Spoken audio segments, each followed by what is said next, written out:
ole video voin chu kan on nei le thei don lo mai hai I tumdanga ka ti ngai mi alo thil ka ti do na ka thian pa lo zin rem chang lo a chuang chunin blind reaction kan on nei do na ni a hen strips test strip ka kola ta hianin ka spray anga ka thian pa hen a rate do na ta hian chi sang sang kan on ti do na karon test strip tu hi ama na humi alo back patnia mi patnia na khat chan ve ve a ama ro chu so ve mo som pakhat ve le kan ni don thawa chuanin kanon ti zung zung anga hunte kan la rei lo tura ngai la kanon rei dona ka thempai na ron rei danga 1 na tang on the scale of 1 to 10 ang khan I eng kong ange a rei don ka shelo a chen chu sexy emo khatiang chi occasion a eng bera emo chumi occasion a tan chon chu chu mangila hei hi mang tai la a eng peanga a ti ang chi te kha angai dan te aron soi tel pa dona ni ti chuanin kan tran ngal top dona ka soi khan kan ti rei don lo wangin kan tran deuh zung zung anga ka spray chung hi chon le lam lo hoi sela ai mo ami te lo hup se chi oi mi lo chuan kan tran kha lo voi nai na man to chau ka ti don lo man to te man tom te ti khan a tha deuh le tha lo deuh ka tiang chi kha ron ti do na kan tik ve se don ti na ni chu ma lo la ka hu ngal lo ma Asan chu hei hi camera ka hmu do na mo hei hi kan spray ma saberang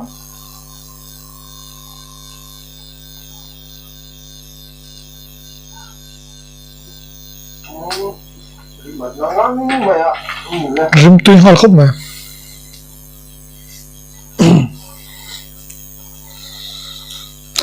đàn lên đi ngủ đàn rim tui khop ma ka sia cho zo a chong ke ma chom mo kan no pan lai body spray kan man thin a do har luma ti leng zok le de me body spray thằng đây body spray lam pang de in rim thi luma ti leng rum rum zok me chuan mi chu occasion nge anga nge thango ani in him khan mi pa nge me chia in me ai ring mi pa chon in me zok ang chuan in mi pa nge me zok ta ma chuan eng arim kha a sexy ti lamte emo a cozy emo na kalnan vel emo khatiang chi date na tla ka ngem chutiang chi mai da na kha arim ya sexy chu ka ti lem lawa atinan in dei nan pon ka du lem lo ta ke ma chon len na po ka du lutuk lo ti nang ngai na chi va ka ngai na lutuk chi ni lo ta ma se kain ka du na tu ra chu atinan khora ya tei don tai la tei kol me don tai la tiang ha ka du len va pa ngai ba meeting a casual in chu ngom kho ma in ka tan chon in ka du chon rim hi eti ka sen ka lu ti na tur chi project na ti na thiam chuan ni exam e da san mi dong hei eng ro rei ka wa chang 10 1 kha chia 10 kha tha yang kha 1 to 10 a chuan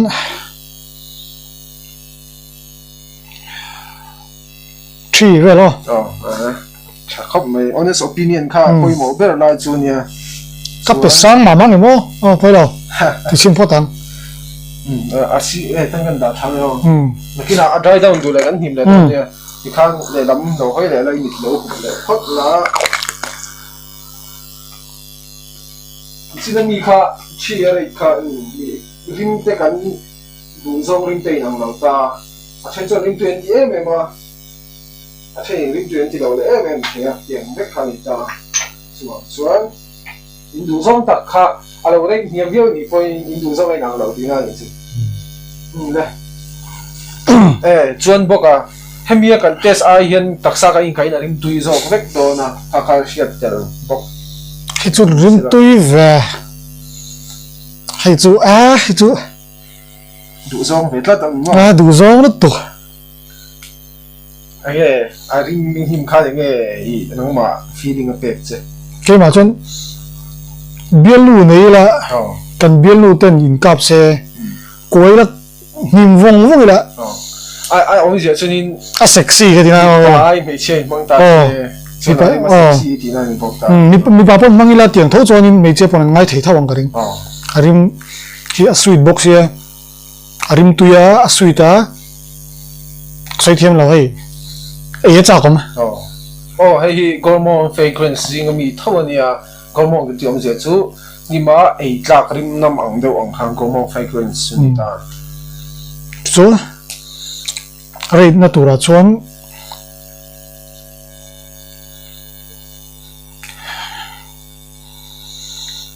ro khan 7.5 vel không cần sang luôn này sang 0.5 mo ông giờ chúng ta cái hay có nó review đó na date fragrance atan atlak thì sẽ cây pon càng ngày na thì đó soi đó chân chuan thì nang ni pon in này chuan in ngày zong thế này na in date đó na han man chi tak ta chalut tuk chuan giờ lắm lâu hơi lệ sẽ là hụp giá mà ngã hem mồi bốc hay chỉ là mi khác cái mù lâu hay chỉ mi khác tụi nó cần lấy cho chiếc 7.5 cái chuan là đợt này chuan hay spray đó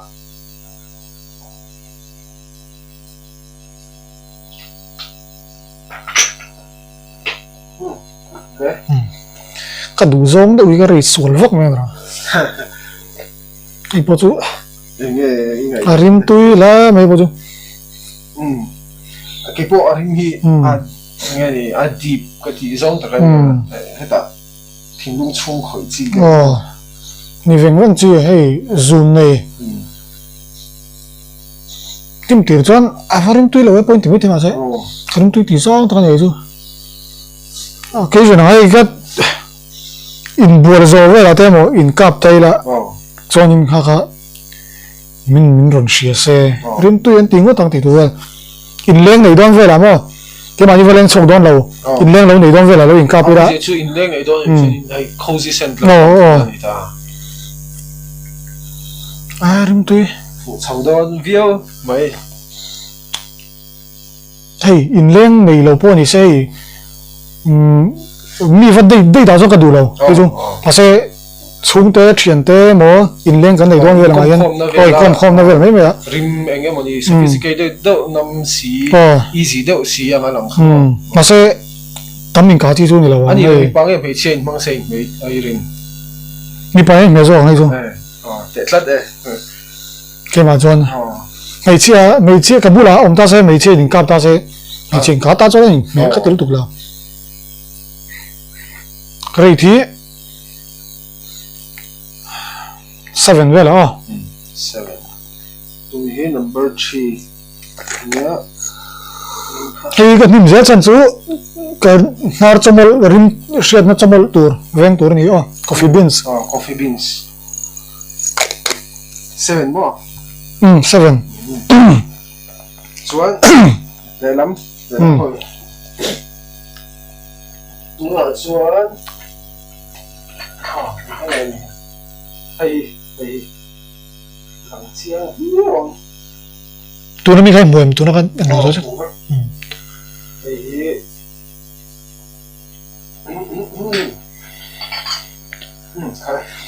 rồi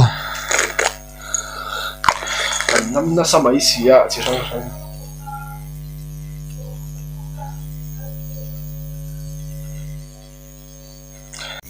rim tui khóc mày tùy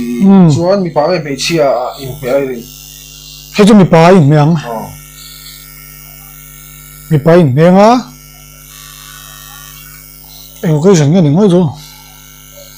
hay cho mi lang ngang cái rin hay in này na te mo cái tiếng ngang in đây na po poi lawang hay cho mo aring ba sexy về phiên sexy về phiên chuan xong giờ chứ ni tin po in cáp xe poi chong lawang chi poi chong lawang đây sen ta po fa winter po sa bara po ay chu poi law về cái thế mà sẽ poi law về thì ta mà sẽ sa bara cho nên cả nem cái chú thì chỉ lúc tục cho nó mà cái po winter ta cả đúng không winter ay milpia nang kari ratings kha ไอ้ที่ไอ้ไปแต่งให้ชัว 8 mo ก็ดูไหม 39 na sang ก็ดูส่งตะกันนี่ chave ai tia ti hi blind reaction hi a than na chan chu ai hi eng brand nge eng zan man hu vel nge ti shemi alo khan ti khan ari matang rigot khan kan rate ta amana sang mo sang lo mo a tha kha chu a tha ni top le lam lo ho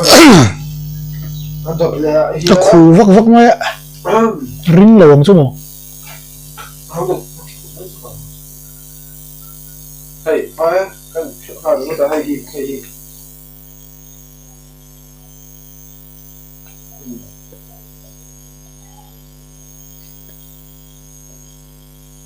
That's good. Very helpful. Kale.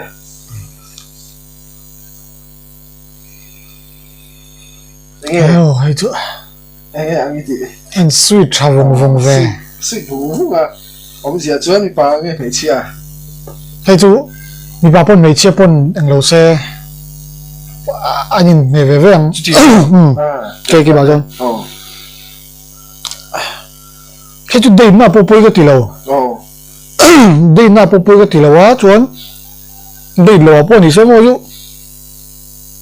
ai mình thấy đâu rất cái mà sẽ, đây nan chuan nó cái đủ hay chứ, đây nan chuan cái đủ. Yeah, ai ăn không cái chú cái mix sao chuan mấy chiếc bằng xe, mấy cái sản bằng xe, chuan mấy chiếc ha, ai mấy chiếc rồi lâu ai nụ đâu, họ tiệm chỉ khăn gì xe là. Rằng mấy chiếc ngâu đâu, biển nào đâu, té mẹ cháu đâu là hàng bằng xe. Ai mẹ đó lúc tục, mi bà pon bằng xe, xuống rồi, này, nó ra biển đó lắm. Cái ta đâu mà lấy mà rim tuya mày. Số anh sao vậy? Có 8.5 khai. Tên bèn này thấy cái chắc lắm mày. Rim tuya ngon mày đó. Mi bà cho nên đây thì bôi mồ vậy. 8 cái mi khá. 8. 8.5 cái gì? 8.5. Đây thì bôi mồ vậy mi bà cho. Mấy chia hiệp thế nó đây bôi mồ mi bà cho. Mấy chia cho rim tuya tụi nó bị rồi á. Rim tuya ngay tụi. Rim tuya ngay tụi. Chuan để lắm lâu khơi đó đấy.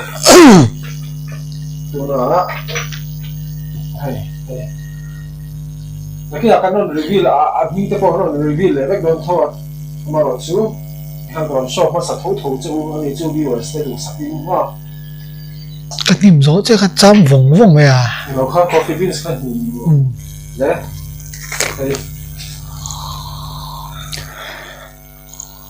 cái sợi trâu cha không vậy hay mà có sao mi bỏ ha hay chỗ các bạn cũng nói to cái chỗ phong ngay nó tệ chiếm rồi sao mình đến lâu rim tùy lúc tục thâu á cái chỗ mấy trên mang rồi xe mấy chế tan occasional ấy mình lấy cái chuyện mấy trên là cho nên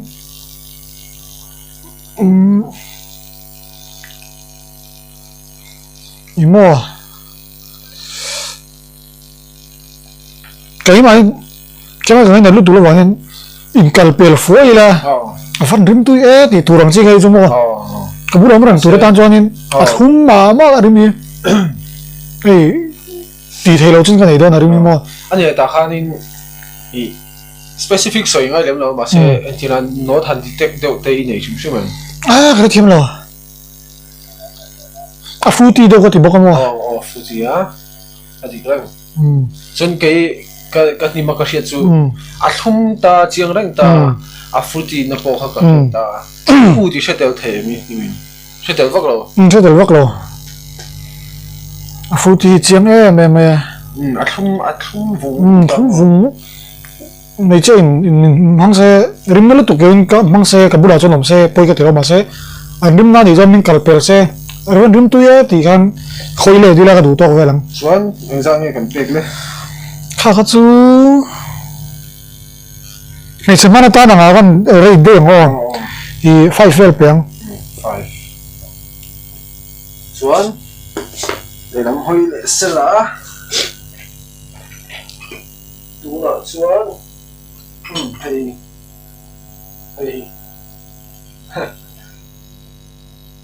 staple lu tu hei koi ka collectional ka staple he umai ni ama ro chu an sai thui la ba kale hay chưa apa ngang mày hay chưa bị bay mang rồi sai chiang sa rồi nè chuan imo harim imo hey apa cái tiếng này rồi ama sai dong đâu hanin ka pila mấy giờ rồi là cigar ten mo whisky dong mila mấy chia tay gần bula han thu se hey han của pavel mà tiền của pavel nó apa rim hip pa không mày ka mi tha chi thau ta ka cigar te meizia te zupa kha ti ti vel khamo rim hip pa ngang mấy pa cái chuyện tu chu sai thêm là cái nan biết cái nào thế son chỉ lu tu lo mấy thế thì mình hay in ti pa thế nó hun thế mình hay cà phê thế mo bar thế mo ba kha ang siang à han adikta cafe a ke chu ka mi tha chu sexy ke ti mi tan cafe a po kalila i date choi thau ta ma ro chu i dressed up lu tu lo in casual date ang chi a ai me ke ti nghe tiếng thế po han anh mình có tặng chuan tum lu tu lo i va en lo si mo sophisticated ve do si ma se lu tu lo ei thom no po i moi u chuak de kal lem t-shirt le jeans te vel ne na kala khati date vel mo pe a khana in me do ni cái chỗ mấy chia pon ni pa chuan rim tuin te vang kan em tu em mấy chia pon rim tuin te ho dang in bial pa te le sak ro in ti so lo occasion ka sai thiam lo apa han tong mai ni chuan enge kan ri tha chu ka ten do na man le o ten teng ka du em ten no ten me khat kan nei na ten no ten at in le sang nge ngai tung thot na mi pa lo en tu te po han nang ma ni le tho ro ngai song in ne kon chuan me chia en tu khan in bial pa te le sang nge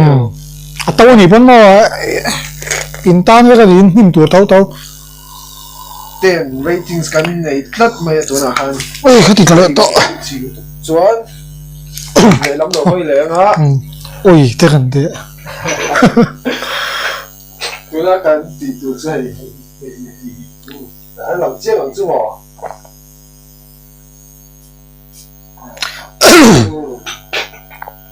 khá đây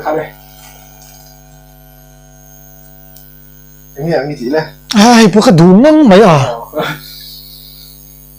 rim tôi ngang này sao tộp lắm mà gần khép bố nhỉ số nào lên đầm tốt mình cần là suộc bè cái trăng khăn mò cái đủ ngang mấy bố chuan anh mi pa nghe phải chia mi pa cái mà cái đủ mi pa ni se chuan in winter ni thei box se chuan occasion chu winter chu occasion em pui om tu vak lo hey mi zawa chuan in nei tha te ni Christmas boram ta in rem vek ang hei zumo chuan i enge khami kha tinan ni chia chuan in hei chu cafe te bar te kan ta khai enge ngai dan khatiang chi zong a han data chuan ka du lo tho tai chu data chuan na se abak occasion dang tinan Christmas boram chuan concert te mo ka tiang ka tam ta ni ha occasion chu ai nam de ka tia ma se in ka na lu tuk chi chu ni chong lo a project ana projection ana tu baka ariman namrai ni tu ka zinga kain ka hi tlai ka ho hian ala nam nei kap se tok lek nei khau cha phai tan namrai lu tu to phai chon mo chuan ari thi hei nai no he poi ka du yo mai thau na u ta telem tel ve wa chuan ka du tobacco te la chuang chu ni chu ka du tobacco le u pa boka pe chi dan bo ani tho ma lo chu pa tan in perfect noise ka ti le lo bi bo le lok se la ai o na chuan ai mi dam ve thu ring lu tuk long chu mo thin na đây cái ngày đàn đấy khá khá ai po lu leng ram ram ya mà sẽ mami ang lâu đấy khani thùng ta sen nghe DNA san khani ta rồi tụi nó chứ Ari mà tôi ngắm mấy chứ chỉ là việc rằng là chỉ là chỉ đó là cái cả hay rằng rừng tôi thọ thùng ta mấy chuyện mấy đó na vì sao bây giờ mấy thằng chuan nghe deep dark seductive lampang nghe ni fresh le cái tiếng chi à khani nghe fresh cái tiếng mua fresh à citrus boka citrus boka cái chỗ chiang sa rừng citrus cái chỗ rừng lui theo đủ đó là tốt in là em về ngay thì chứ là khi nào cái đoạn share thầy tụi nó ngay là rừng tôi ngắmimo cái chuyện tôi cái vấn sấy mấy tiếng lâu cái chỗ winter apo summer apo in milk thì cái chỗ hay mình rừng thầy tụi nó chưa cái gì đâu buổi giờ tan rừng tôi cái chuyện all year round tiếng chỉ khai thì ta tiếng không nào bỏ mi pa nen mani bial lu bial pa te nen bon omila he chu apoi lo chuan easy going du hai va laptop la in ka so lom thei in ka so lom thei lo chi kha khela in kap ta khera wa ti kham thei lo wang en ko cái ong cái en occasion apo a traffic hai chu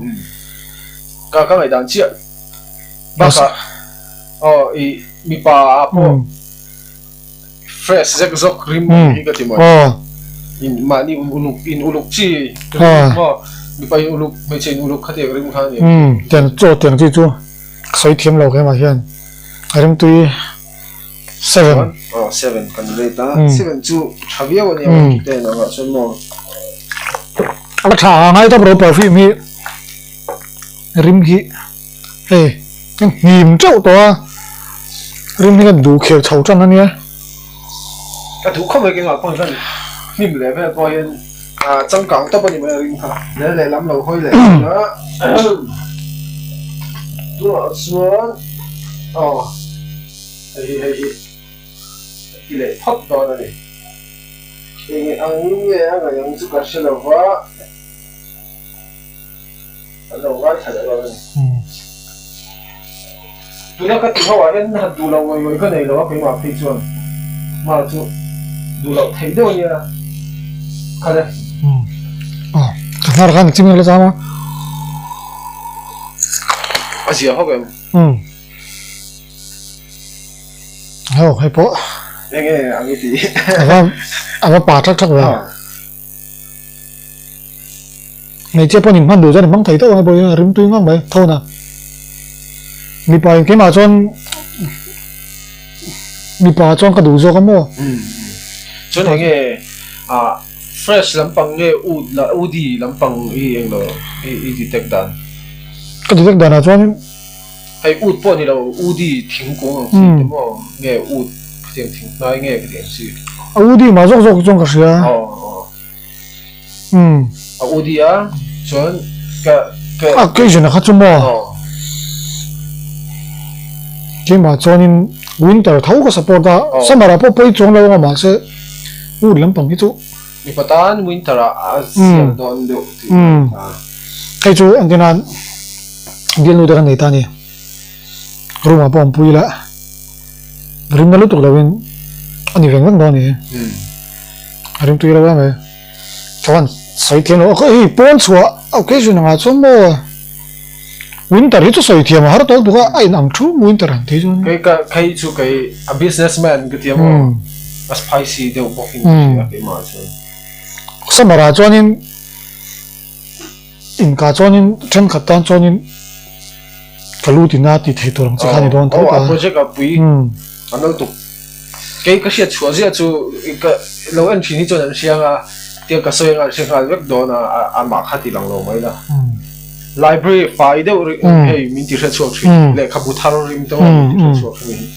thong ano ni le chin lo library fai de tan imagine chin de le khabu tharo de nya tra kan le khabu lo chiari la nirong kal pe se library a thau khan ten te po khan mo room chung ru nei no ni le hey room arim hi room ka ti mai cái rating se hey kha 7.5 oh 7.5 lấy lắm rồi hơi lại là cái dấu chép từ đó ngay đó sáng nay cái dân này coi cái chia đâu hey đó đấy nó nè công văn lớn cái gì à camera cái dục văn lớn cái bị rất sạch sẽ thôi nè cái này 7.5 phần trăm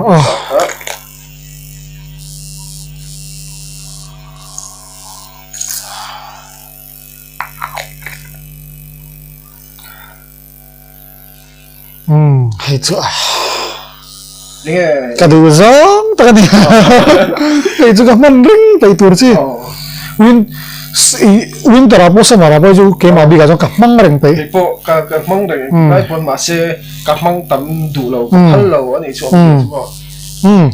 abur te pe chan uyam tur chi man reng jon jon ni tin pon kan mang du ma ti tur ron ta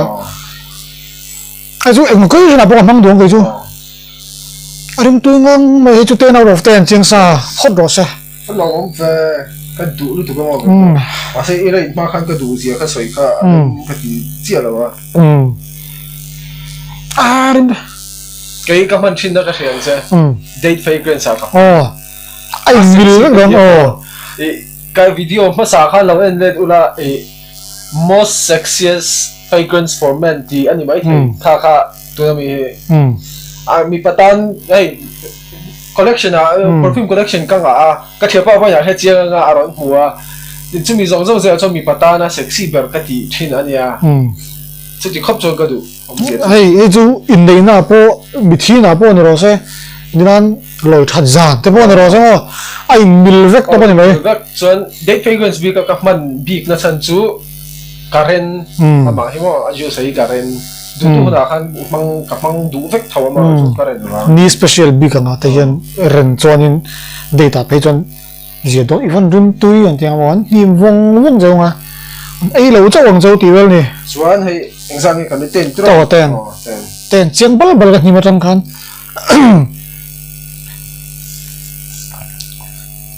chuan le lam lo hoi le sala engzang ei lo ka sim ri ala wa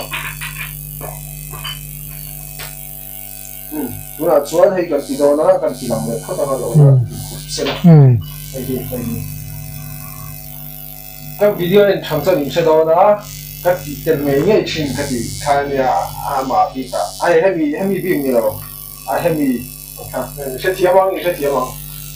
khai đây rồi hầm mấy à tụi mình cái tụi nó tụi bao nó mình cái gì rõ trên mình mà mình point tụi bao thì chết đuôi em thì phải ông khó bao nhiêu mà harim nara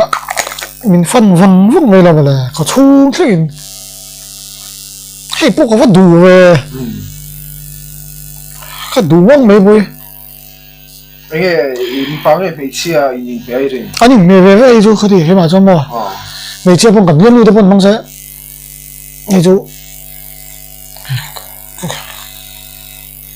cái y du mang de ba arim hi sexy cái tipo này chứ sexy cái gì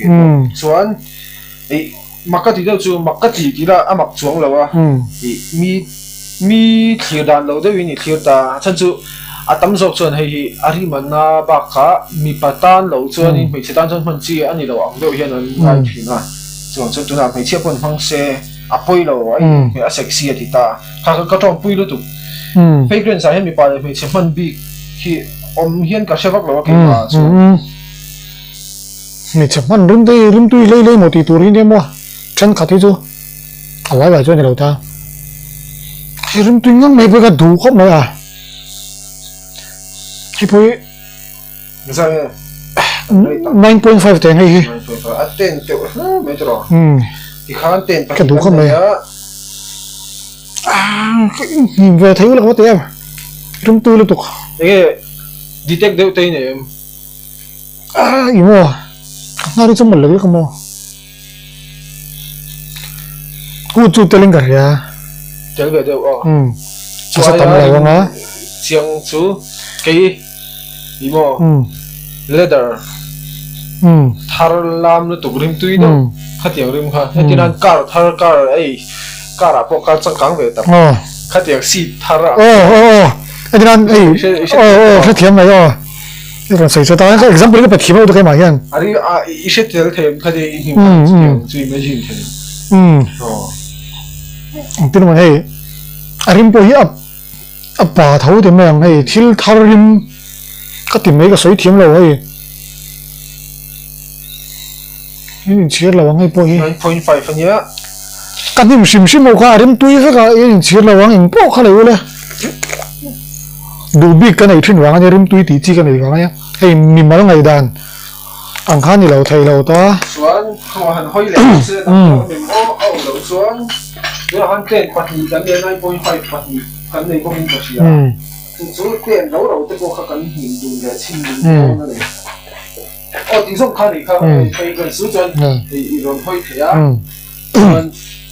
tiền bật nhị khá hình dùng để xin lúc rồi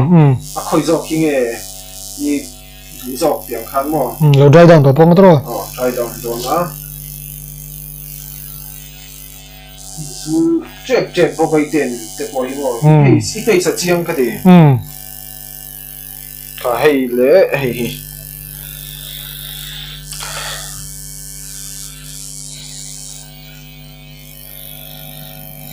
tủ đó như mà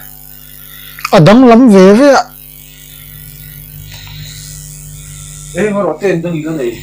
trên thằng cái này mà cái gì à đó này ê anh này đâu trên phầnนี้ 9.5 cái bậc hạt này mấy thế rim mo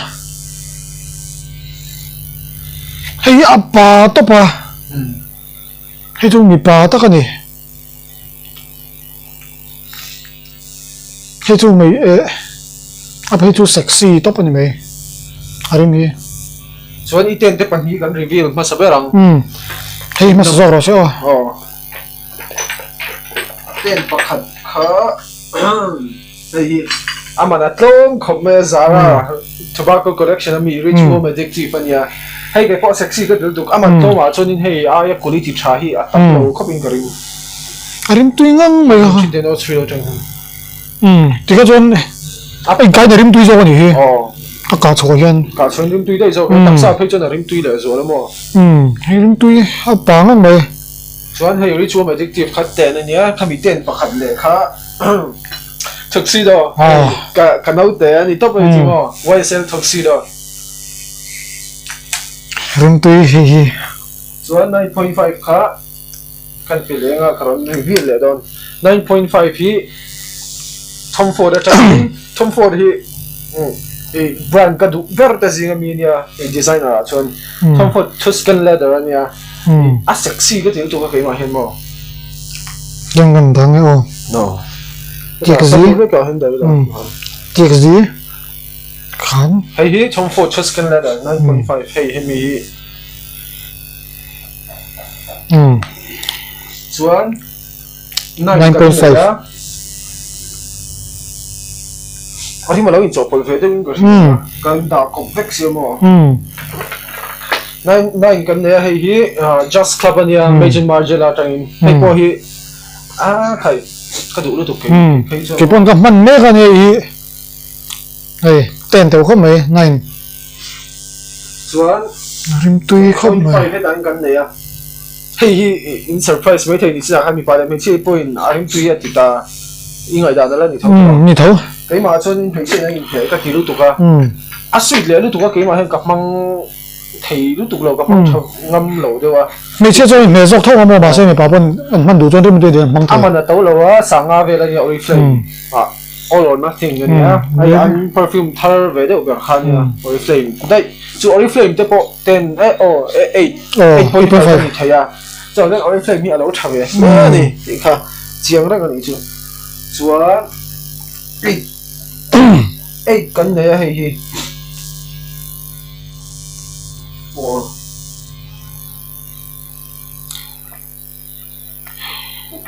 khó gì có phát chiếng tàu đầu và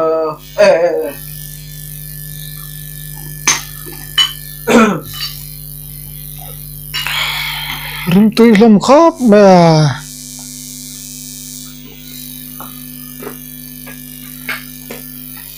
ni mol ren mai ni chị có xịt đâu thì music song ni anh nhớ hey bắt đầu khá chút là kia cái này rồi nha 7.5 cái này đại anh Isa thêm cái hệ chim cái gì đó cái 7.5 holo 7.5 anh nghe tiếng nghe rim tui lawi ti sat nghe ai rim tui cái titalu tu ka chu hey camera hi nia la cha fa chang camera kha rim tui cái điều tu ke pon 7.5 yan ta sang le do na mani dry down hi rim tui dry down rim tui me anh sang nghe ipe kang ti khan cầm nine lôi tên nai na ni chu camera khan nai khai thal tuk sexy ni dry down han lo rim tui zo ni kha hey 7.5 Giang Nguyên ipe le ala di reng tro 7.5 mo cái đó library file đâu cái gì rim khan ya hay santal tha de free la la bu tang in hay cái đủ FM top boga burpo smart code này minimalist tu cái mộc chọn 7 pat ni kan ne ya kha adang hla ka kan 7 te hi amaro chu 7 le le pakhat hi avon atang in ani da ya avon pola urim tui hle mai avon splendor ania I ratings khala nga hay zo lang ai chuan pakhat hi Creed atang Irolfa Creed Irolfa le Splendoria hi 7 le kan pe ni chuan ai hi 5 không to ki ti kha cái chỗ cái bôi lang ai không mấy chúng mà không mấy Christian Dior trong Purple Oud ania Purple Oud hi athoma Oud aro lo chon Oud name takania Oud hi ron prominent lo ru tuka asui kha prominent zong ma shim boka ti chuan hei ka se chuak to COS kan ti hi CK1 shock ania ai hemi hi hei po man tlom po thani o hi winter ka phong na sa chi ko ai chú alam ai rồi này cái gì về chuyện này hay chuyện cái này à chuyện hi ngày đàn là ngay rồi em chỉ khai rõ để lúc bằng là ngay rồi em trái đào nó rim tui đâu dễ nhỉ trái đào thì ai chẳng càng tốt hơn mò chẳng càng nữa anh ngay rồi tôi là hay bôi mò đắng về rim tui tận tay mấy tiền nhà nhung cái chỗ ngay tôi là sim ta trái đào này là rim tui zo có 6.5 rate chate 6.5 anh ấy chú ati rin chín nhá tôi là 6.5 cần đấy ta thì cho nên thì chín rong kha cần video rồi xem thấy chú nhá này soi ta cần kha nên Oriflame te Avon te potela aman tau ringot hay designer te niche perfume ringot te kha acha berber ani big chong lawa designer sapo hay atlang loi na kan nei thei Avon te Oriflame te po alo thave hle ni ti kha chiang ani chom je chuan soi ve reng la tu na kan nim ho zong hi he rim tui em vek tawam in du zong takang chi ka ivarai niam ve rim tui te rang nen te point lo te mai the ma se kha chu ke ma du dan ke ma du ang chi zong ani awangin kha chu are kha chu ka thu ani mai ta chu te mai chu ni mai chuanin mino like am no subscribe sak turing an som chewa chuan engting share te po mino share sak bokula ti kanin trend te perfume mai nang chi te po kan nei comment section a ama Instagram le ama number kan danga du chona dor the ne ti khan lo se don ne chuanin ka adu tan khanin mino bia kha she lo ula zo duin nei pon in lei du kher lo mino zo du nei pon zo bor don Instagram ka apoi mi lo kha kaning lo ania perfume chen soi khamo chuwang chon milo zo bor ula chuan milo share zaw sak turing kan som non le choni khati zong khani bye bye ula